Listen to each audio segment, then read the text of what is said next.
All right, we're going to do a quick review on finding the least common multiples. On your paper, when you start notes, the very first thing you should do is you should go ahead and title your paper. So we're going to title it Least Common Multiples, or you can say LCM. You're going to hear us say LCM quite a bit. And you always want to date your paper at the top so that you know when you watch the video. Okay, you always need to take notes when you watch the video. All right, so let's define a couple things. Multiples. Multiples of a number are what you get when you multiply that number by other numbers. So for example, the multiples of 5, if I multiplied 5 times 1, I would get 5, which is a multiple. Times 2 is 10, times 3, times 4, times 5, and so on. So all of these are multiples of 5. One of the easiest things to look at is to look at the multiplication chart. Multiples, multiplication, these are showing you all of the multiples. So if you look here, my multiples of 6 are all of these numbers, my multiples of 6. I can't draw very well there, sorry. Let me try that again. The multiples of 6, okay. And my multiples of 8, and so on. Okay, if you just keep looking, those are all the multiples. Obviously, we want you to have these all memorized. That would be the best thing. But if you don't have them memorized, you can always refer to your multiplication chart. Okay. So at this point, if you don't know what the word multiples, if that was a new vocabulary word to you, then you should pause the video. You should write down the definition of multiples and write the example. So if you're familiar with it, then you can go ahead and go on. So let's do some examples here. So what I would like for you to do on your paper is I would like for you to list the multiples of 2 up to 30. So just list the multiples of 2 up to 30. So on your paper, you can go ahead and just mark this as number 1. And you're going to write multiples of 2. Write that word. And then I want you to go ahead and list them. Then number 2, I want you to list the multiples of 3 up to 30. That means you can stop if you get to 30. So go ahead and pause it for a second.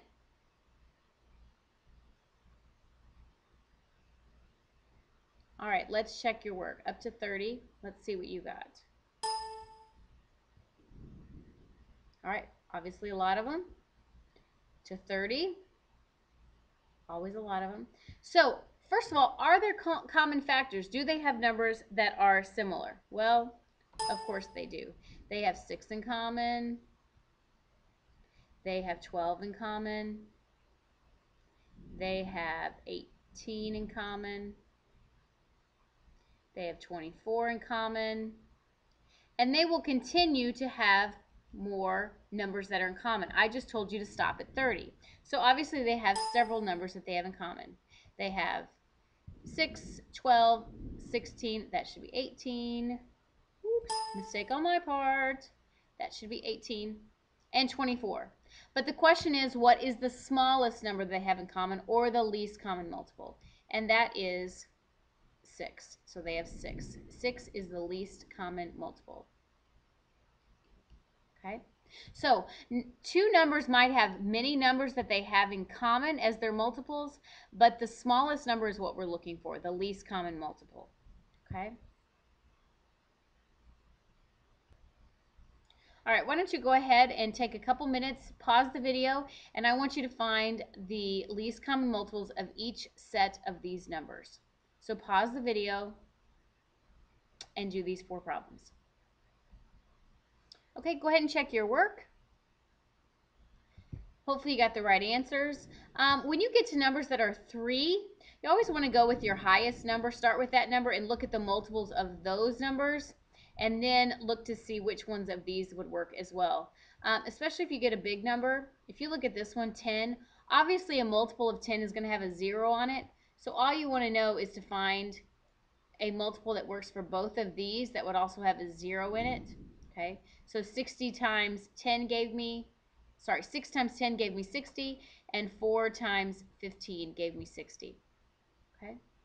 All right, one of the most important things that we're going to do when we find, the reason we're using least common multiples is when we're finding common denominators when we were adding and subtracting fractions. So let's look at these problems here. Let's say I had 5/6 plus 3/4.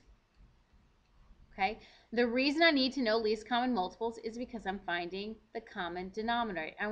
I want to find the smallest number that they have in common. So that would have been 24. So that is one of my reasons why I need to know least common multiple. That's one of the reasons. Okay. Another one is word problems. So let's look at a couple word problems here. Matt goes hiking every 12 days, and swims every 6 days. He does both exercises today. So how many days from now will he swim and bike on the same day? So let's think about this. He bikes every 12 days, so that's 12, 24, 36 day, and so on. And then he swims every 6 days, 6, 12, 18, 24. So the smallest number, the least number that they have in common is 12. So every 12th day, he's going to swim and bike, or sorry, he's going to hike and swim together. So every 12th day. Okay, let's look at this one. Boxes that are 12 inches tall are being stacked next to boxes that are 18 inches tall. What's the shortest height at which the two stacks will be the same? All right, I'm always going to start with my highest number. Let's look at my multiples of 18. 18, that's not a multiple of 12. Next one is 36. Oh, ding, ding, ding. That is a multiple of 12. So that means, what is the shortest height? 36 inches, and they will both have be the same height at 36 inches. Okay, let's look at a couple more word problems. Beginning at 8:30 a.m., tours of the National Capitol and the White House. At the tour agency. Something happened in that wording there. Tours for the National Capitol leave every 15 minutes, and those for the White House leave every 20 minutes. How often do the tours leave at the same time? All right, so I'm always going to start with my highest number. So this one leaves every 20 minutes. So that's the 20th minute, the 40th minute, the 60th minute, and so on. This one, 15th minute, the 30th minute, the 45th minute, and ding, ding, ding, the 60th minute. So every hour or every 60 minutes, the tours leave at the same time. Okay, so here's another one. And this was one you might use an example or a chart that will help you. So Pierce swims every 4th day and Josh swims every 3rd day. If they both swam on the 1st day of the month, what is the date that they will swim together again? Okay, this is actually a little bit of a tricky question. It's kind of two things in one. I want to know what days they swim together, but I'm also telling you, I'm being specific and saying that they swam the 1st day is the 1st of the month. So this is kind of important that they're starting on the 1st day of the month. So every 4th day, he swims. So if he started here, he swam here. So every 4th day, 1, 2, 3, 4, he swam. 1, 2, 3, 4, he swam. 1, 2, 3, 4, he swam. 1, 2, 3, 4, he swam, and so on. Let's see now every 3rd day. So he also, oh, I said swims twice. Let's say now that oh, that was Pierce. Sorry. So now we'll go with Josh. We'll call this Josh. So Josh swam this day. So every 3rd day, 1, 2, 3. That's Josh. 1, 2, 3. Josh. 1, 2, 3. Josh. 1, 2, 3. Josh. So on the 13th day, they swam together. Okay, that's one way you could do this problem. Another way you could have done this problem is every 4th day and every 3rd day. So 4, the multiples of 4 are 4.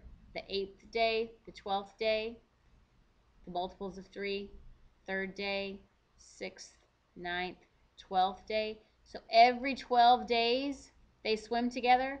So if they started on the 1st, 12 days from that would be the 13th. So that would be the next day that they swam together. Okay? So do you see how that question was kind of asking two different things? It wanted to know how many days apart, but it also told you that they started on the 1st day. All right, you have 6 questions that you need to do on your notebook paper, and we're going to check it tomorrow and make sure that you watch the video and that you did the questions. So go ahead and pause the video, do these 6 questions, and we'll be looking for it tomorrow. Have a great night.